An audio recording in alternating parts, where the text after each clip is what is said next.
अगले दृश्य में माइक और उनके स्पॉटर टॉमी रेगिस्तान की ओर एक चट्टान पर स्थापित अपने लक्ष्य के आने की प्रतीक्षा में हैं। टॉमी अपने स्वभाव से एक बकवास करने वाला व्यक्ति है, जबकि माइक का स्वभाव अधिक गंभीर है। वे एक तरफ कई लोगों को पैदल देखते हैं और दूसरी तरफ कई हथियारबंद वाहन आ रहे हैं। माइक का टारगेट 65 साल का आतंकवादी सैयद आसिफ है। जैसा कि टॉमी और रेडियो पर आवाज माइक से हिट कराने की कोशिश करते हैं, उसे पता चलता है कि समूह एक शादी के लिए इकट्ठा हुआ है और लक्ष्य दूल्हे का पिता हो सकता है। मामला तब और उलझ जाता है जब दूल्हा दुल्हन निशाने पर आ जाते हैं। माइक को आदेश दिया जाता है लक्ष्य तक पहुंचने के लिए दूल्हे को उड़ा दो, लेकिन वह खुद को एक मासूम की जान लेने के लिए नहीं ला सकता। माइक अपने कमांड सेंटर से झूठ बोलता है कि उसने लक्ष्य खो दिया। फिर दोनों को समारोह की रक्षा करने वाले सशस्त्र पुरुषों द्वारा स्पॉट कर लिया जाता है। गोलियां चलना शुरू हो जाती हैं। लक्ष्य तुरंत भाग जाता है, जबकि माइक और टॉमी पीछे हटने के लिए मजबूर हो जाते हैं क्योंकि हथियारबंद लोग उनका पीछा करना शुरू कर देते हैं, जो सिर्फ बीच में एक शादी के जोड़े की रक्षा करने के लिए आतंकवादी बनने को तैयार हैं। दौड़ते समय उनके जीपीएस को नुकसान पहुंचता है और वे एक रॉक फॉर्मेशन के पीछे छिप जाते हैं। हथियारबंद लोग उनकी ओर चलना शुरू करते हैं जब माइक जल्दी से उन्हें दूसरी दिशा भेजने के लिए एक चतुर टेक्निक का इस्तेमाल करता है। हथियारबंद लोगों से बचने के बाद दोनों एक निकलने के रास्ते का अनुरोध करते हैं, लेकिन कहा जाता है कि उन्हें 5 घंटे दूर एक गांव में पहुंचने के लिए उनके सामने के रेगिस्तान को पार करने की जरूरत है, जहां उन्हें रेस्क्यू किया जा सकता है। धूल भरी आंधी और चिलचिलाती गर्मी में वे पैदल ही निकल रहे हैं। टॉमी माइक के साथ मनोरंजन करता है, शायद गुस्सा दिलाता है, घर वापस अपने बेटे की कहानियां बताकर। माइक को खामोश और किसी बात से परेशान देखकर टॉमी माइक को खुलने के लिए मजबूर करता है। माइक ने खुलासा करता है कि उसे उसकी प्रेमिका जेनी को शादी का प्रस्ताव देने में मुश्किल हो रही है। टॉमी इतना डरने के लिए उसका मजाक उड़ाता है, लेकिन उसे सलाह भी देता है कि शुरू में शादियां मुश्किल हो सकती हैं, लेकिन समय के साथ आप इसे समझ जाते हैं। रेगिस्तान से गुजरते समय हवा उनके पैरों के ठीक नीचे एक चेतावनी का संकेत लेकर आती है। माइक ने संकेत को गंभीरता से लिया, यह याद करते हुए कि पिछले 40 वर्षों में 33 मिलियन बारूदी माइंस रेगिस्तान में दब गई हैं। टॉमी ने उसे आश्वासन दिया कि दुश्मनों को दूर रखने के लिए यह सिर्फ एक बर्बर चाल है। माइक सावधानी से आगे बढ़ता है, उसका दिमाग चेतावनी के संकेत में व्यस्त था। टॉमी लापरवाही से पीछे की ओर माइक के सामने कुछ गज की दूरी पर चलता है, माइक के ओवरथिंकर होने का मजाक उड़ाते हुए। अचानक एक क्लिक की आवाज सुनाई देती है और एक विस्फोट होता है। टॉमी ने एक बारूदी माइन पर कदम रखा था। वह अस्थायी रूप से बहरा हो जाता है। माइक टॉमी की ओर एक कदम बढ़ाता है और एक और क्लिक सुनता है अपने पैर के नीचे। वह सदमे में जम जाता है। विस्फोट की रेत साफ होने लगती है। टॉमी विस्फोट से बच गया है, लेकिन घुटनों के नीचे से उसके पैर कट गए हैं। टॉमी दर्द से चिल्लाता और कराहता है। माइक खुद को हिलाने में असमर्थ, वह टॉमी को शांत करने के लिए संघर्ष करता है। जब कुछ भी काम नहीं करता है, माइक टॉमी के बेटे को लाता है, जिससे उसे कुछ प्रेरणा मिलती है और वह अपने सामने की जेब में रखे मॉर्फिन इंजेक्शन के साथ खुद को इंजेक्ट करने में सफल रहता है। टॉमी अपने रेडियो तक पहुंचने की कोशिश करता है, लेकिन दर्द फिर से उस पर हावी हो जाती है। अपने साथी को दर्द में देखकर माइक टॉमी की मदद करने के लिए बारूदी सुरंग से अपना पैर हटाने के लिए ऑफर करता है।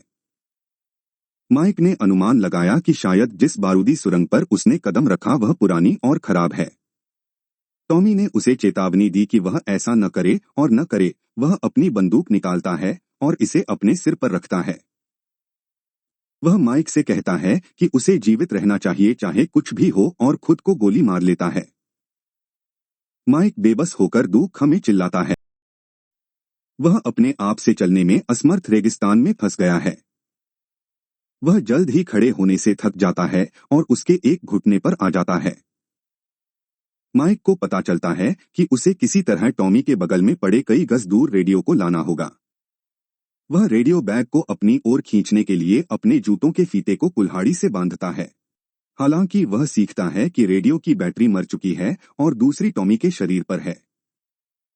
माइक निराश हो जाता है, लेकिन दूसरी योजना के बारे में सोचता है। वह रेडियो चार्ज करने के लिए सौर ऊर्जा का उपयोग करने की एक अस्थायी व्यवस्था करता है। माइक तब अपने वरिष्ठों से संपर्क करने में सक्षम होता है। वह तत्काल रेस्क्यू का अनुरोध करता है, लेकिन उसे बताया जाता है कि लगातार रेत के तूफान के कारण बचाव हेलीकॉप्टर उसके स्थान पर नहीं जा सकता है। अगर सब कुछ ठीक रहा तो करीब 52 घंटे में एक काफिला उसे बचा लेगा। प्रतिक्रिया से माइक निराश हो जाता है। मेजर फिर माइक को खुदाई करने और उसमें कूदने की कोशिश करने का सुझाव देता है, जिसके परिणामस्वरूप केवल एक गैर जानलेवा अंक का नुकसान होगा। माइक ने अपनी घड़ी पर उल्टी गिनती सेट करते हुए बचाव की प्रतीक्षा करने का फैसला किया। फिर एक और बड़े पैमाने पर रेत का तूफान पूरी ताकत से टकराता है।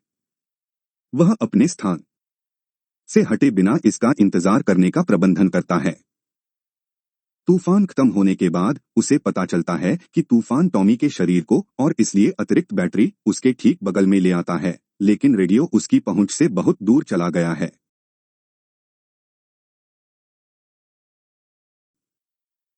घंटे बीत जाते हैं। माइक का पानी खत्म हो गया है और वह हताश हो जाता है और कभी कभी खुद को गोली मारने का विचार करता है। फिर वह देखता है कि एक बर्बर उसकी ओर आ रहा है, जो एक जिगजैग में चल रहा है। माइक उसे बारूदी सुरंग के बारे में चेतावनी देने की कोशिश करता है, लेकिन बर्बर उसके कार्यों की नकल करता है। प्रतीत होता है कि उसका मजाक उड़ा रहा है।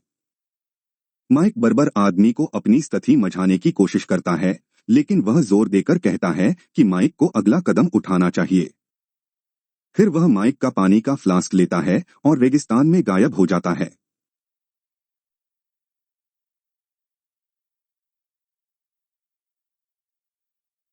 पूरी तरह से निर्जलित और हताश, माइक अपना पेशाब पीने के लिए आगे बढ़ता है जब वह एक छोटे से बर्बर को नोटिस करता है। लड़की अपने पानी की कुप्पी वापस ला रही है।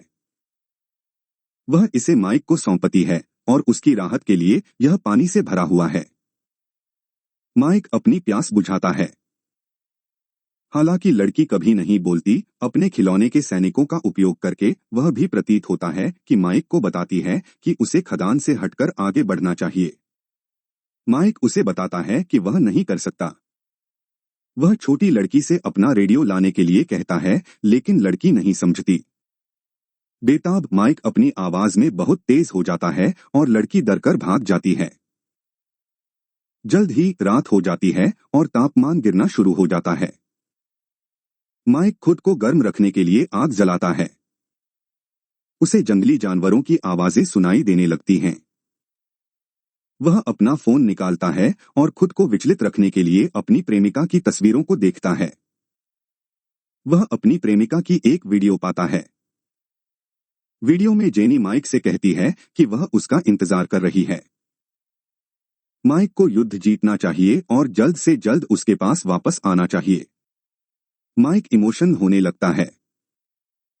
उसे डर है कि वह अपनी प्रेमिका को फिर कभी नहीं देख पाएगा।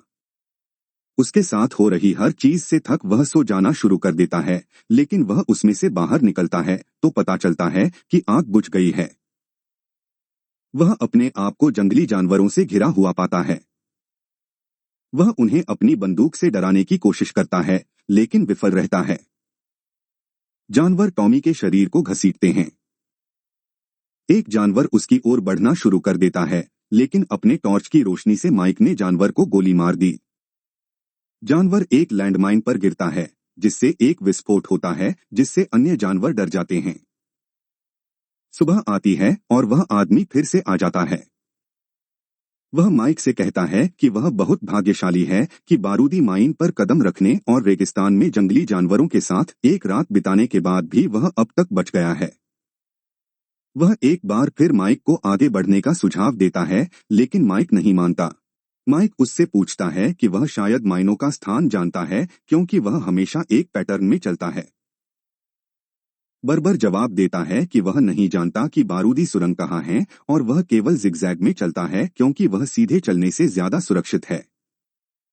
माइक फिर से उसे अपना रेडियो लाने के लिए कहता है। बर्बर आदमी आखिरकार सहमत हो जाता है और रेडियो को माइक के पास वापस लाता है और फिर अपने रास्ते पर चला जाता है। माइक अपनी घड़ी की जांच करता है और मदद के आने में अभी भी 24 घंटे बाकी हैं। वह धीरे धीरे मतिभ्रम करना शुरू कर देता है। माइक टॉमी को उसकी मौत से जागते हुए देखता है। काल्पनिक टॉमी माइक को प्रेरित करता है और उससे कहता है कि वह इससे जिंदा निकल जाएगा। सूरज फिर से डूबता है और माइक अपने जीवन की सभी गलतियों के बारे में सोचने लगता है। उसे अपनी प्रेमिका जेनी को अकेले छोड़ मिशन पर आने का पछतावा होने लगता है। वह फिर से खुद को जानवरों से घिरा हुआ पाता है। इस समय विस्फोट भी उन्हें नहीं रोकता है। माइक लक्ष्यहीन रूप से अंधेरे में उन पर गोली चलाना शुरू कर देता है, लेकिन जानवर अभी भी उस पर हमला करते हैं। जंगली जानवरों से लड़ते हुए वह अपने विचारों में खो जाता है। जैसे ही सूरज उगता है, माइक फिर से वास्तविकता में वापस आ जाता है। सभी जंगली जानवर जिन्होंने उस पर हमला किया उसके चारों ओर मृत पड़ा है। संख्या में अधिक होने के बावजूद वह सभी जानवरों को मारने में कामयाब रहा। माइक उस रेगिस्तान में अकेले ही रहा है। उसका पैर खदान के ऊपर पिछले 45 घंटे से है। उसके बाद उसे अपने वरिष्ठ से एक संचार प्राप्त होता है जो सूचित करता है कि बचाव दल देरी से चल रहा है। सीनियर उससे पूछता है कि क्या वह 17 घंटे तक रुक सकता है। अपने ब्रेकिंग पॉइंट से पहले ही माइक जवाब देता है कि वह और आगे नहीं जा सकता। मेजर उसे बताता है कि कोई है जो उससे बात करना चाहता है। माइक फिर जेनी की आवाज सुनता है। माइक उसे छोड़ने के लिए, सब कुछ गड़बड़ करने के लिए उससे माफी मांगना शुरू कर देता है और वह जो कुछ भी छूता है उसे नष्ट कर देता है। फिर वह मतिभ्रम करना शुरू कर देता है और जेनी को रेगिस्तान में उसके सामने एक सोफे पर को बैठे देखता है। वह उस तक पहुंचने की कोशिश करता है लेकिन ताकत खोने लगता है। वह गिरना शुरू कर देता है। बर्बर उसे पकड़ लेता है। प्रतीत होता है कि वह कहीं से भी आ रहा है। वह माइक के घावों को सहलाता है और उसे उस समय के बारे में बताता है जब उसने भी एक बार एक खदान पर कदम रखा था जिसने उसका पैर उड़ा दिया था। वह माइक से कहता है कि अपना पैर खोने से ऐसा लगा कि उसने अपने जीवन में सब कुछ खो दिया है। हालांकि जब वह अपनी पत्नी से मिला और उसकी एक बेटी हुई तो उसका पैर खोने का दर्द दूर हो गया। वह कहता है कि हमारे जीवन में कुछ भी हो, हमें आगे बढ़ते रहना चाहिए। माइक कहता है कि वह आदमी वास्तव में भाग्यशाली है क्योंकि उसकी बेटी जो उसे पानी लाई थी वह वास्तव में सुंदर है और उसके पिता के जैसी मुस्कान है।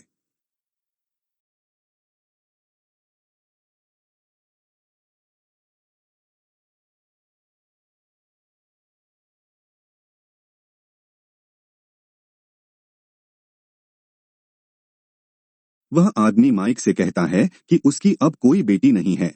खानों को खोदने और उन्हें टिन के डिब्बे से बदलने के पिता पुत्री के भ्रमण के दौरान वह एक माइन विस्फोट में मर गई। माइक सुनता है। बर्बर उसे बताता है कि वह खुश है कि उसकी बेटी माइक से मिलने आई, लेकिन उसे वास्तव में अब आगे बढ़ने की जरूरत है। फिर वह चला जाता है। माइक उसकी बेटी को फिर से देखता है, परंतु वह हवा के साथ जल्दी से दूर हो जाती है। माइक फिर से मतिभ्रम करने लगता है। वह देखता है उसके गाली गलौज करने वाले पिता जो उसकी मां को पीटते थे। वह अपनी बीमार मां को देखता है। वह अपनी प्रेमिका के साथ बिताए प्यारे पलों को भी देखता है। उस समय वह रेडियो पर सुनता है कि बचाव दल गुजर रहा है और उसे उसका सटीक स्थान बताने की जरूरत है।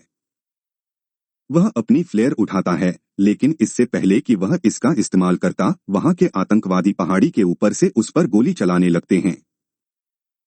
शूटिंग पास की एक माइन के विस्फोट को ट्रिगर कर देती है जो माइक के हाथ से फ्लेयर को उड़ती हुई भेजती है। वह वापस फायर करने की कोशिश करता है लेकिन वह बहुत कमजोर। फिर वह अपनी प्रेमिका को याद करता है और उसे प्रेरणा के रूप में उपयोग करता है। माइक फिर गोली मारने के लिए अपनी बंदूक का इस्तेमाल करता है जमीन पर और उसके चारों ओर खदान विस्फोटों को ट्रिगर करता है जो उसे दुश्मन से बचाते हुए रेत का धुआं बनाता है। फिर वह जल्दी से अपनी स्नाइपर राइफल पकड़ लेता है और आतंकवादियों का सफाया कर देता है। उसके पास से बचाव दल गुजर रहा है। फ्लेयर अभी भी पहुंच से बाहर है। माइक बर्बर आदमी के शब्दों को याद करता है कि आपको आगे बढ़ते रहना है। वह विश्वास की छलांग लगाता है और एक कदम आगे बढ़ता है। कुछ नहीं होता है, कोई विस्फोट नहीं है। उसने पाया कि जिस खदान पर उसने कदम रखा था वह वास्तव में एक टिन का डिब्बा था। संभवत बर्बर की बेटी द्वारा वहां रखा गया था जब वह जीवित थी। इस पूरे समय उस आदमी ने उससे कहा कि वह अपने जीवन के साथ आगे बढ़ सकता है और उसकी प्रेमिका के पास वापस जा सकता है। उसने उसे याद दिलाया कि वह यह कर सकता है और उसे रोकने वाली एकमात्र चीज डर थी। गैरघातक बंदूक की गोली के घावों के बावजूद माइक को जीवित रहने के लिए राहत मिली है। वह फूट फूट कर रोने लगता है। शायद वह इस तथ्य को जानकर राहत महसूस कर रहा था कि वह बच जाएगा। कारण कुछ भी हो, एक बात पक्की थी, यह घटना पूरी तरह से उसकी जिंदगी बदल देगी और उसने एक मूल्यवान सबक सीखा था। फिर वह उठता है और जमीन पर गिर जाता है। बचाव दल उसे ढूंढता है और वह घर लौटता है। हवाई अड्डे पर घर वापस जेनी उसकी आंखों में खुशी के आंसू लिए उसका इंतजार कर रही है। उसे गले लगाने से पहले वह एक घुटने पर गिर जाता है। फिर वह उसे अकेला नहीं छोड़ने का वादा करते हुए उसे प्रपोज करता है। ऐसे ही और वीडियो के लिए सब्सक्राइब करें।